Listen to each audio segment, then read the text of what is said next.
রোজ রোজ রান্না করা। কি গো, কি করছো? এই তো সবজি কাটছি। এত গরমে আর রান্না করতে ভালো লাগে? তাই হাজবেন্ডকে সেন্টি দিয়ে চলে গেলাম পার্ক সার্কাস 7 পয়েন্টের আর্সেলানে লাঞ্চ করতে।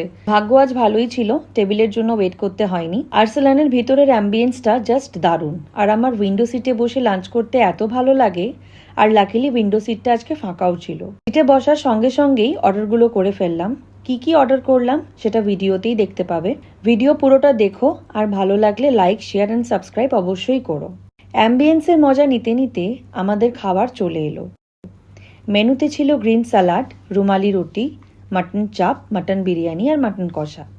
আমার হাজবেন্ডের রুমালি রুটি ছাড়া চলে না, তাই হাজবেন্ড শুরু করলো রুমালি রুটি আর মাটন চাপ দিয়ে, আর আমি শুরু করলাম বিরিয়ানি দিয়ে। আর্সেলানের বিরিয়ানির স্মেল আর নরম তুলতুলে মাংস যার কোনো তুলনাই হয় না। শেষে গলা ভেজানোর জন্য একটা ভার্জিন মোহিতো নিয়েছিলাম, আর ছিল ফিরনি। আমার তো আর্সেলান বিরিয়ানি ফেভারিট। তোমরা কমেন্ট করে জানিও কার কার আর্সেলানের বিরিয়ানি ভালো লাগে। টাটা।